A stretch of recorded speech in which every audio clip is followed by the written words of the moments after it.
Assalamualaikum warahmatullahi wabarakatuh. Perkenalkan, nama saya Nur Azizah, NIM 182190 kelas E. Baiklah, untuk kali ini saya akan menjelaskan mengenai ujian tengah semester untuk jaringan saraf tiruan.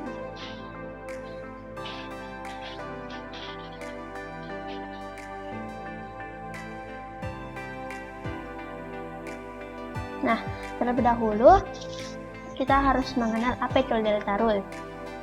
Delta rule merupakan aturan yang berdasarkan pada ide sederhana, yaitu berkesinambungan memodifikasi stretch koneksi untuk mereduksi selisih atau beda yang disebut delta antara nilai keluaran yang diinginkan terhadap nilai keluaran saat itu dari hasil pemrosesan elemennya. Nah, delta rule akan mengubah bobot yang menghubungkan jaringan input ke unit output atau Yin dengan nilai target atau T. Kemudian delta rule digunakan untuk meminimalkan error selama pelatihan pola.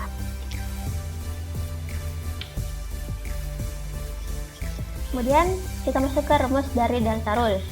Delta rule untuk memperbaiki bobot ke I adalah delta WI sama dengan alpha dikali T kurang Yin dikali dengan XI. X ini merupakan vektor input, kemudian Yin adalah input dari jaringan ke unit Y. Yin didapatkan dari proses penjumlahan XI dikali dengan WI. Kemudian yang T adalah target atau output. Kemudian nilai W baru diperoleh dari nilai W lama ditambah dengan delta W. Mendapatkan nilai delta W adalah dengan mengkalikan alpha dikali dengan T dikurang Yin dikali dengan XI. Nah, lanjut ke soal ujian saya. Dengan nilai X1 0,1, 0,1, 0,8, dan 0,8, X2 0,1, 0,8, 0,1, 0,8, dan targetnya ada itu 0,110. Saya menggunakan delta rule. Kemudian learning rate yang ditentukan adalah 0,8 dan nilai threshold adalah 0,5. Kemudian saya memberikan bobot awal yaitu W1 sama dengan 0 dan W2 sama dengan 0. Nah, penyelesaian. Kita masuk ke epoch pertama. Kemudian dari epoch pertama kita masuk ke data pertama yaitu X1 sama dengan 0,1, X2 sama dengan 0,1 dan targetnya sama dengan 0. Kemudian W1 atau nilai awal W1 sama dengan 0, W2 sama dengan 0. Nah, kita cari Y-nya. Y-nya di sini adalah penjumlahan dari XI dikali dengan WI. Maka 0,1 dikali dengan 0, kemudian ditambah atau dijumlah dengan 0,1 dikali dengan 0. Hasilnya adalah 0. Kemudian Yin ini yang nilainya 0, kita masuk ke fungsi aktivasi atau penentuan nilai Y. Apabila ingin mendapatkan angka 0, maka Y-nya harus kecil dari 0,5. Kemudian untuk mendapat 1, Y-nya harus besar atau sama dengan 0,5. Kemudian di sini karena Y-nya sama dengan 0, maka hasil aktivasi Y sama dengan 0. Kemudian kita cari nilai errornya. Nilai error sama dengan T dikurang Y. Maka di sini targetnya adalah 0, kemudian dikurang dengan nilai Y. Nilai Y yang kita dapat dari hasil aktivasi yaitu 0, jadi 0 kurang 0 sama dengan 0. Kemudian kita masuk ke proses pencarian W1 dan W2. Nah, W1 baru didapatkan dari W1 lama ditambah dengan alpha dikali T kurang Y dikali dengan XI. Maka di sini W1 lamanya adalah 0. Jika 0, kita tambahkan dengan alpha. Nilai alfanya adalah 0,8 dari soalnya, learning rate 0,8. Kemudian dikalikan dengan T kurang Y. T kurang Y dari nilai error. Kemudian dikali dengan X1.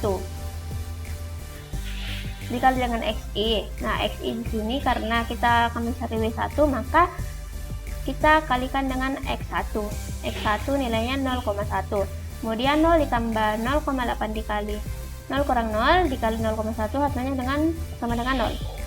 Kemudian begitu juga dengan W2, kita cari W2 lama ditambah alpha dikali T kurang Y dikali XI. Dapatkan W2 lama 0 ditambah dengan nilai alfa 0,8, kemudian dikali nilai error dikali dengan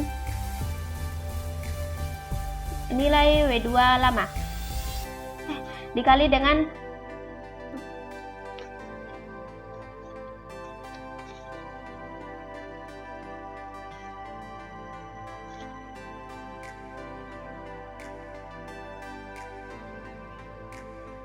dikali dengan 0,1 sama dengan 0. Masuk ke data kedua, XI sama dengan 0,1, X2 sama dengan 0,8, dan targetnya adalah 1. Nah, W1 baru, W1 yang kita masukkan di sini adalah hasil dari W1 baru yang kita dapatkan di data ke-1, yaitu 0 dengan 0. Maka di sini W1 sama dengan 0, W2 sama dengan 0. Kemudian kita cari lagi EYI-nya, penjumlahan XI dikali WI, hasilnya 0,1 dikali 0 ditambah dengan 0,8 kali 0 sama dengan 0. Kemudian kita masukkan lagi ke fungsi aktivasi, di sini Y-nya sama dengan 0, maka hasil aktivasinya Y sama dengan 0. Kemudian kita cari nilai errornya, di sini target dikurang dengan nilai Y, maka targetnya di sini 1 dikurang dengan nilai Y sama dengan 0, maka errornya 1. Kemudian cari W1 barunya lagi, itu W1 lama ditambah alfa dikali T kurang Y dikali XI.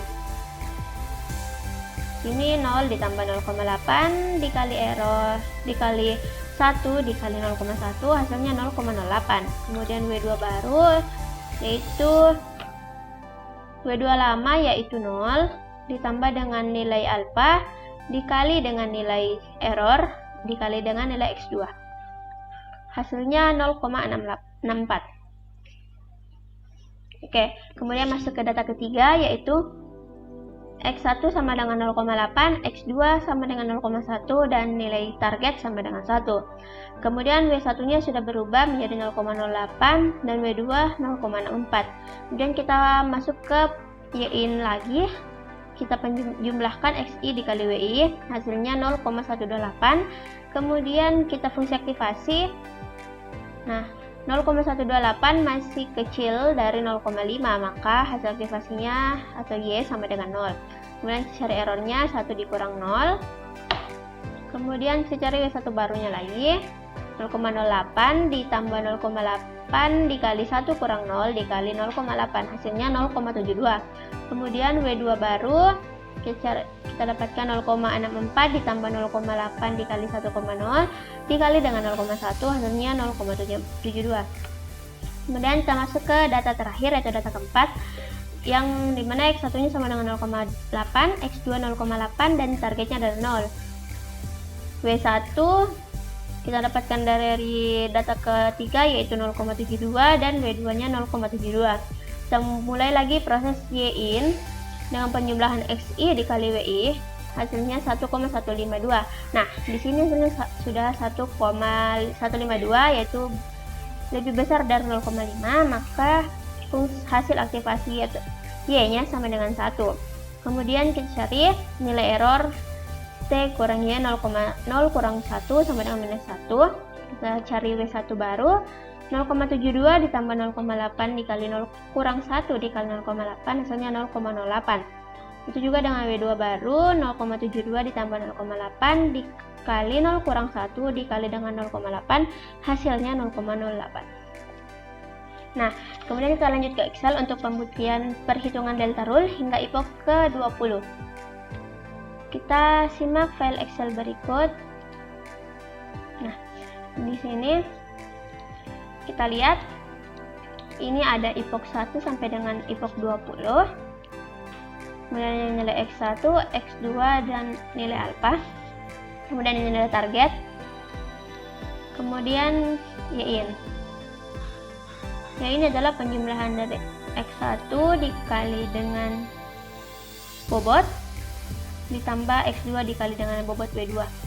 Kemudian dapatkan nilai Y yaitu 0. Kemudian nilai errornya yaitu target dikurang dengan Y0. Nah, di sini ya bobot barunya lagi, hingga ke epoch ke-20. Nah, kita lihat dari nilai errornya. Nilai errornya tidak mendapatkan nilai keempat data, yaitu nilai errornya 0. Kemudian kita lihat dari nolnya juga tidak ada yang tidak ada yang bernilai sama dengan target. Sini targetnya di epoch 20 kan targetnya 0110, tapi hasil yang didapatkan adalah 0001.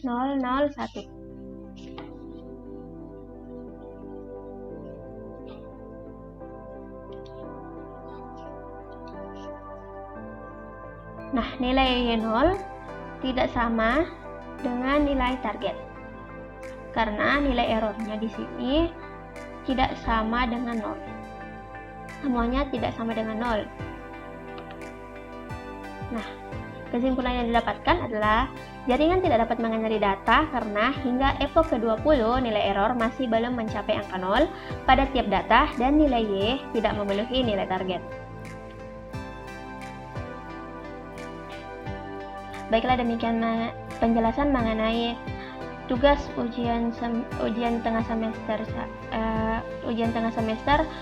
saya tentang delta rule dengan NIM dengan soal NIM 0 sampai dengan 4. Terima kasih. Assalamualaikum warahmatullahi wabarakatuh.